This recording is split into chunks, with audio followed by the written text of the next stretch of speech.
পথের সন্ধান থাকলে পরে কেউ যদি দেখাতে পারেন আমরা খুশি হই। অনশনটা তো কেউ যেচে করতে চায় না। বিগত একটা বছর ধরে চাতক পাখির মতো আমরা তাকিয়ে বসে আছি যে কখন রাজ্য সরকার কথায় আলোচনায় বসবে। আমরা কারা না, সরকারি কর্মচারীরা। তাদেরকে যদি এভাবে চাতক পাখির মতো তাকিয়ে বসে থাকতে হয় তাহলে এই রাজ্যের সাধারণ মানুষের অবস্থা কি সেটা বুঝে দেখুন। গোটা রাজ্য জুড়ে আপনি কোনো বিডিওর কাছে যান, কোনো এসডিওর কাছে যান, কোনো ডিএম এর কাছে যান, আপনি কারুর কাছে গিয়ে একটা ডেপুটেশন দিতে গেলে আপনি ডেপুটেশনের ডেট পাবেন না। মানে এই যে অহংকারটাকে উনি মানে একদম ঠুকে ঠুসে ভরেছেন প্রত্যেকটা ডিপার্টমেন্টের মধ্যে, প্রতিষ্ঠানটার মধ্যে, আমাদের লড়াইটা বলতে পারেন তার বিরুদ্ধেও। আমি কিছুক্ষণ আগে একজনকে বলছিলাম যে এইভাবে বলবেন না যে এই দপ্তরের দুর্নীতি ধরা পড়েছে, বরং বলুন যে পশ্চিমবঙ্গের এমন কোনো দপ্তর নেই যেখানে দুর্নীতি তার থাবা বসায়নি, বরং দুর্নীতি গোটাটাকে মুড়ে রেখেছে। মাননীয় মুখ্যমন্ত্রীকে বরং চ্যালেঞ্জ রইল যে আপনি আপনার ডিপার্টমেন্টের, আপনার এতগুলো দপ্তর আছে সমস্ত সরকারের, একটা দপ্তরকে বলুন, একটা দপ্তরের কোনো একটা অফিস বলুন যেখানে কোনো দুর্নীতি হয় না।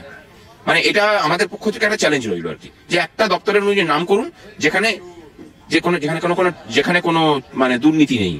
এই যে দুর্নীতির স্বর্গরাজ্য পশ্চিমবঙ্গটাকে বানিয়েছেন এবং যে দুর্নীতির খবর আপনারা দেখাচ্ছেন, মিডিয়া দেখাচ্ছে, মানে সেগুলো তিলমাত্র।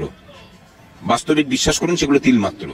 খাদ্য ভবনেও যা দুর্নীতি হয়ে আছে, আমাদের কাছেও যা তথ্য আছে, মানে শুনলে পরে যে কোনো মানে চেয়ারে বসা মানুষ নিচে পড়ে যেতে পারেন।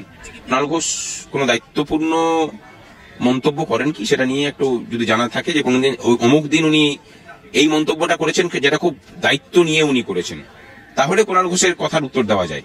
কুণাল ঘোষকে বরং আমন্ত্রণ রইল যে আপনি আসুন, সারাদিন থাকুন এখানে, আমরা আপনি যেভাবে মানে যে জীবনযাপন করেন সেই জীবনযাপনেরই সুযোগ দেবো আপনাকে। আপনি সারাদিন শুধু টিকটিকির মতো নজর রাখবেন যে অনশনকারীরা কি কোথায় যাচ্ছে, কি খাওয়া দাওয়া করছে, সেসব করুন। আর আপনাদের সরকার তো লোক বসিয়ে রেখেছে 24 ঘন্টা, আমরা কি করছি না করছি সব দেখতেই পাচ্ছেন। আর তার থেকে বড় হচ্ছে আমরাও নিজেরাও সিসিটিভি ক্যামেরা লাগিয়ে রেখেছি, তার হার্ড ডিস্ক এখনো পর্যন্ত আছে। যে কোনো ডিপার্টমেন্টের লোককে পাঠান, যে কোনো লোক আসুন, চেক করে দেখুন, বসে বসে চেক করে দেখুন, কোনো অসুবিধা নেই, আমরা অ্যাক্সেস দিয়ে দেবো। বিহীন মানুষ একজন মুখ্যমন্ত্রী তার কর্মচারীদেরকে কুকুর বিড়ালের সাথে তুলনা করছেন। আসলে স্বামী বিবেকানন্দের একটা কথা আছে যে তুমি যেমন দৃষ্টি দিয়ে মানুষকে দেখবে তুমি সেরকম দৃষ্টিতেই দেখতে পাবে। ওনার দৃষ্টিতে মানুষকে কুকুর বিড়াল ছাড়া অন্য কিছু দেখেন না বোধহয়, মানে ওনার নিজেরও দৃষ্টিটা বোধহয় সেই রকমই, যে কারণে উনি কর্মচারীদেরকে কুকুর বিড়াল দিন না দাবি আদায় হচ্ছে। সামনে লাগাতার ধর্মঘটের আমরা প্রস্তুতি নিচ্ছি, সামনে আজকে থেকেই ছিল, কিন্তু সেটাকে মাধ্যমিক এবং উচ্চ মাধ্যমিকের জন্য পোস্টপোন করে আমরা মার্চ মাসে নিয়ে গেছি। মার্চ মাসে আমরা লাগাতার করব, ভোট ঘোষণাও হতে পারে, তার আগে সরকারকে চেপে ধরা হবে একবার। এবং ভোটের সময়ও আমরা যে অবস্থান পঞ্চায়েত ভোটের সময় নিয়েছিলাম যে আমাদের সুরক্ষা চাই কাজ করার জন্য, সেই সুরক্ষা দিতে হবে।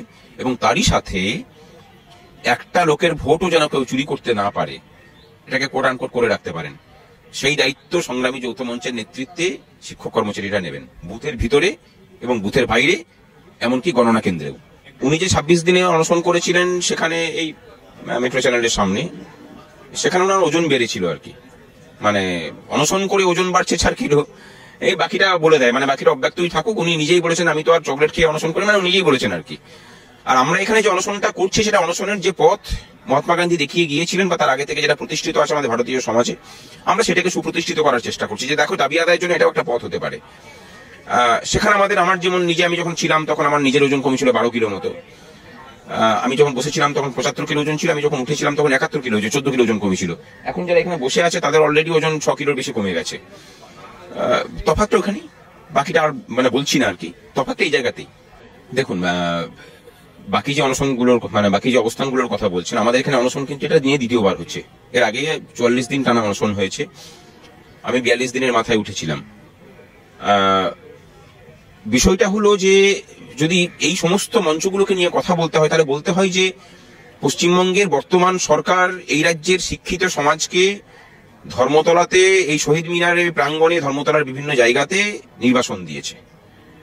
আপনি যদি ছাত্র হন তাহলে আপনার নির্বাসনের জায়গা হচ্ছে শহীদ মিনার, আপনি যদি চাকরি প্রার্থী হন তাহলে তার জায়গা সেখানেই, আপনি যদি চাকরিজীবী হন তাহলেও আপনার ন্যায্য দাবি দেওয়ার জায়গা হচ্ছে আপনাকে নির্বাসন নিয়ে এই শহীদ মিনারই আসতে হবে। দেশভাগের সময় শিয়ালদা স্টেশন চত্বর যেভাবে ছিল, যেভাবে পূর্ববঙ্গের মানুষদের উদ্বাস্তু পুনর্বাসনের জায়গা ছিল, বর্তমান রাজ্যের শিক্ষিত মানুষের উদ্বাস্তু পুনর্বাসনের জায়গা হচ্ছে মানে এই শহীদ মিনার এবং তার আশেপাশের এলাকা। 4% দিয়ে ওটা তো ভিক্ষা দিয়েছেন মাত্র। ওনার মানে খুশি তারাই হতে পারেন যাদের মেরুদণ্ড নেই, যারা হয়তো দুর্নীতিগ্রস্ত, তারা হয়তো খুশি হতে পারেন। আমরা যারা নিজেদের কাজটা করি, নিজেদেরকে যোগ্য মনে করি, তাদের খুশি হওয়ার কোনো জায়গা নেই, কারণ আমাদের যা বকেয়া ছিল তার মাত্র 10% উনি পরিশোধ করেছেন। বাকি 90% ওনাকে পরিশোধের ব্যবস্থা করতে হবে। সারা দেশ যদি দিতে পারে, অন্যান্য রাজ্য যদি দিতে পারে, ওনারও কোনো দিতে পারার অসুবিধা থাকার কথা নয়, কারণ পশ্চিমবঙ্গ হচ্ছে ভারতবর্ষের 5ম বৃহত্তম অর্থনীতির রাজ্য।